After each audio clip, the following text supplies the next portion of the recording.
Hey everybody, welcome to Mandello dell'Aria. This is the world famous Moto Guzzi factory. Been going since 1921, one of the most famous and most iconic places for engineering for the motorcycle industry. Now, we're also here to test this thing. This is the V100 Mandello, and that is very important because this celebrates 100 years of the Moto Guzzi factory, 1921 to 2021. Mind you, we're at the end of 2022. You can guess why this thing's a little bit late. We all saw this bike back, I think it was end of 2019, start of 2020, and unfortunately we had to wait a couple of years, but good thing is we've been able to ride it. Now, I had to give you guys my notepad because I can't remember. There's so much to talk about with this bike, I'll tell you what. So this is the S model. Now the S model is going to cost you $17,490 in the United States. There's also a standard model, which is $15,490. Now the big difference between the two, as you might guess, is suspension. This one that we spent our time on today has the Öhlins Smart EC 2.0 system. Now that EC 2.0 system, we've seen that on many different bikes. Pretty similar, to be honest, between this and other models that you've seen with the system. You know, you've got variable modes within it. You have your auto and your manual mode, so you can get in there and adjust compression, rebound, whatever that you like. Look, it works. Yeah, it's a very comfortable system. Honestly, it's not the biggest thing with that. One of the biggest things with this bike is the fact that this is Moto Guzzi's very first liquid-cooled motor. Now, this is the short block. It's about 103 mil shorter overall than the previous air-cooled motor. Now, that has allowed, which is about I think just over 4 inches. Now, that's allowed the Moto Guzzi designers to use a really nice long swing arm, make for a nice compact area up front. It's really given them a lot of choice in terms of the layout with the motorcycle. It is a fantastic bike to ride this. It's really comfortable. It's really well thought out in the right position. Now, as you can see, this one has the standard seat height, or the lower seat height, which is 32.07 inches. That works out 815 millimeters. Now, I actually was lucky enough to get the 20 millimeter taller seat height. At my height, at 6'1", made an enormous difference. It really gave me a bit more room in my legs, much more comfortable. It's also a bit firmer as well, which I really enjoy because this one tends to kind of sink into it a little bit. Now, the thing that everybody wants to know, I guess, is these things. These are the winglets. Now, contrary to what you might believe, these are not for downforce. These are not, Alicia Spargaro's MotoGP bike turned into a sports tourer. This is all about getting airflow to the rider in the right way, about reducing some of the impact of the oncoming wind to the rider.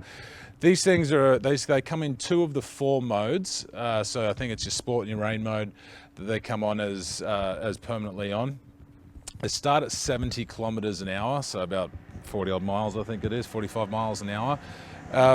You can really feel, well, as soon as they come up, you can feel the wind pressure change. Doesn't actually at least I felt, it doesn't really alleviate the pressure, but it just kind of redirects it. So you kind of hits you up and comes back out rather than just kind of blasting you in the chest. It's a really cool little feature. I've got to admit, I thought it was probably a little bit gimmicky before I rode it, but it really does work. It's probably going to be something that we're going to see that's going to get adopted by a lot of other manufacturers as we get into real aerodynamics when it comes to sport touring motorcycles, because MotoGP winglets are cool and all, but they don't really mean much for modern riders on normal roads at normal speeds. Now you have 4 riding modes of this: sport, touring, wet and street, effectively. They call it strada in Italian. I've spent most of my time in touring. I actually started out in sport. I thought initially that was going to be where I would be quite happy, but at the behest of a couple of guys, I switched over to touring, and I'll tell you, it was a much bigger difference. The throttle response is really nice. I mean, in comparison to Guzzi's of old, the air-cooled versions, the throttle response on this, even in sport, is just night and day different compared to what these old things were. It's really smooth. You still have to use that rear brake a little bit when you're leaned right over, just to make sure the application is as you want, because you know, being this big old transverse three twin, it can hit pretty hard initially. Plus, you don't forget you've also got shaft drive as well, so you still get a little bit of a knocking effect compared to, you know, your train-driven bikes, but it's nothing like it was back in the day. Yeah, it tends to kind of peter out at about 7,000 RPM, 6,500 RPM. It'll go to, I think it's about 10,000 RPM that it will rev to, but you don't get any decent performance up there. This thing's all about using that mid-range torque and just gunning it from corner to corner. It's all about using momentum and just letting the sort of chassis control the ride more than the motor itself. This model, the S model, comes with an up and down quick shifter. The standard one doesn't, although if you bought a standard one, you can then add it to the mix. It's a great system to have. I mean, as you know with my videos, I'm a huge believer in quick shifters.